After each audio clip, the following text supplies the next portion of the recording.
Good morning, ADHD parents. Today I wanted to talk about keeping your room clean. This video is geared more towards teenagers, but you can also use it with your little kids as well. But before I start getting into the do's and don'ts about how to get your kids to keep their rooms clean and to clean their rooms, I want you to ask yourself a question. Number one, are you trying to fix your child or are you trying to empower them? And also, the second thing I want you to do is to sit down with your child or your teen and make a list together of things that you want to work on. This isn't going to be a time where you're sitting down and just ragging on them, telling them all the areas they need to improve.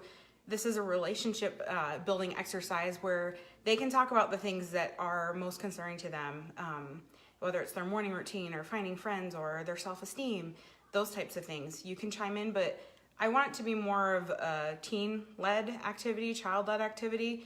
And then ask yourself, is the messy room, is keeping the room clean really a priority? Because I want you both to pick one area to take aim at. If the messy room is something that's impacting their self-esteem, or they're finding that their emotional health is better or they're happier when their room is clean, then that is fine if it is on their list. But if it's not, then you need to let it go for now at least, and you need to stop talking about it, stop thinking about it, because I can guarantee you that for every thought you have about their messy room, they're kicking themselves 10 times for every one thought that you have. I'll share a personal story, a very personal story with you before I get into the do's and don'ts. I remember as a kid, very young, every Sunday we would go to church, and during sacrament meeting when we were supposed to be thinking about Jesus and renewing our covenants and repenting of our sins, the number one thing that was on my mind was that I was a bad girl because my room was messy. And I was asking and pleading with God to help me with that. So try to put yourself in your kiddo's perspective.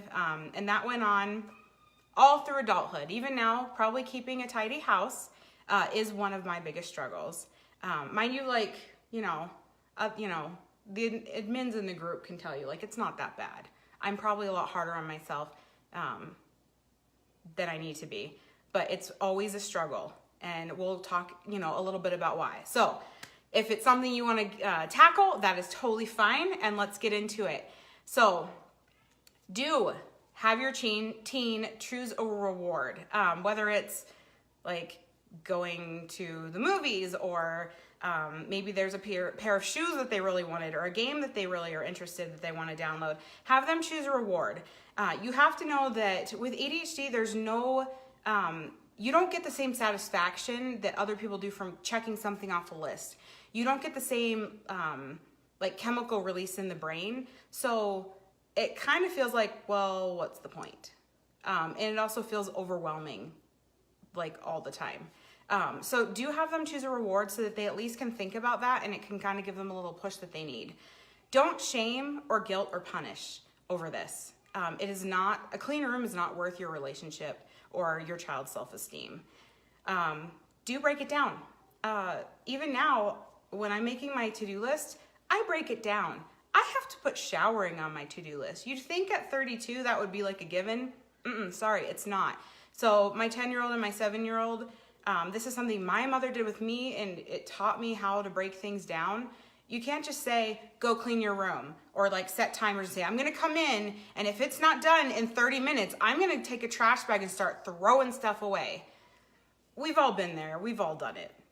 I've done it, and I have ADHD, and I know better, but I still have done it, because it's annoying, and it's frustrating, but break it down. You can even sit in there the whole time. Yeah, I know you probably feel like you shouldn't have to, especially for a teenager, but guess what? This is something that you're going to be empowering them to do and teaching them how to do and setting real expectations. So you can say, can you please put away all your books? Can you please pick up your laundry, your dirty laundry, and put it in the hamper? And then sit with them. Maybe you could read them a book while they're doing it, or play an audiobook for them, or their favorite music. Just break it down into little steps so that it's not this overwhelming thing, especially if it is really, really bad and it's going to be a bigger project, at least up front, until you learn to teach them to maintain it. Don't just say clean your room. There is no just do it button.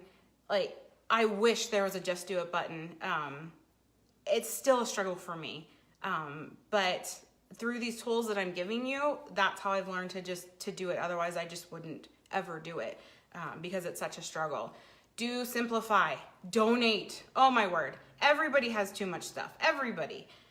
Too many clothes, too many toys, too much paper, too much trash. There's too much of everything. I had a friend who was helping their kid clean their room. They had 12 towels. I'm like, I don't even think I have 12 towels in my house. Why do your kids have access to 12 towels? I'm not trying to mom shame. I'm trying to just make it, they're not going to have a bigger mess if they don't have the opportunity to make a bigger mess. If you need to, you get 3 big boxes and you put keep, donate, trash on them. Keep the stuff that they want, they decide. Donate, encourage them to donate stuff. Talk about like how that's going to make them feel and how other people can have use with it, especially if they haven't touched it. And then trash. And just doing that, it can be overwhelming at first, but doing that with them is going to make a huge difference for them to be able to maintain this. Yeah, I'm doing a video right now. Mom life, right? Okay, go back into the room and I'll come back for snack time, okay? Do find homes for everything. I'm hungry. Okay, you have to wait till I'm done and then we'll do snack time. If there's not a home for something, you need to get rid of it. You need to donate it. Or it doesn't need to be in the room. Everything needs a home. Also, group things by function. So if there's makeup and nail polish all over your daughter's room, okay, get her a tote for it and put it where she keeps her makeup. All my kids, they have dressers in their rooms and there is a drawer for shirts, there's a drawer for pants, there's a drawer for pajamas, there's a drawer for underwear, accessories, that type of thing. That way they know where it goes, they don't even have to think about it. And then when they're trying to find things, they know where to find it. That's something I established when they were babies and we just kind of rolled with it. And I'm not an exceptionally organized person, but it works for us. So if you find a system and you group things by function, it's going to be a lot easier. And I'm sorry if you hear the little chatter in the background, but that's life. I don't have an office. Do set reasonable expectations and allow change to happen over time. You're going to set these, expectations. You're going to get the room clean and have a routine for keeping it clean. But guess what? It's going to take time. And if it's important to both of you, you're going to have to take some responsibility for it as well. Set a reminder on your phone when it's time for you and your teen to do your daily tidy up. Or maybe it's a weekly tidy up if your schedules don't allow for 5 or 10 minutes before bed. But you need to establish a routine and give yourself time to make it a habit. Because it's not going to just happen. Telling them over and over and over again isn't going to just make it happen. And they might not care. And if they don't care, it might never happen. So you need to also adjust your attitude accordingly to that. Part of me kind of thinks, you know what? I want you to help your teens establish keeping good clean habits and learning how to keep a tidy home. But in the grand scheme of things, it is not that important. So just remember that. But I'm not trying to shame you into not doing this and making this a priority, because you for sure can. I don't pick up my kids' rooms. My 10-year-old, 7-year-old, and my 4-year-old. They do it themselves. But I do these things to help them. Do encourage and praise, ridiculously amounts of encourage and praise. Because you're probably already dealing with a child who has a very low self-esteem. And they've been kicking themselves and knocking themselves down for years. Do help. I'm not saying do it for them, but I'm just saying help. Whether that's, like I said, just being in the room with them. Maybe this will be an opportunity for you to have, for them to have your undivided attention. And then it can be something where instead of a punishment, they look forward to it. And they like having you in there talking with them, encouraging them, and just spending time with them. You can't fix ADHD. You're not trying to fix your child, but you can empower your child to take responsibility for managing their ADHD.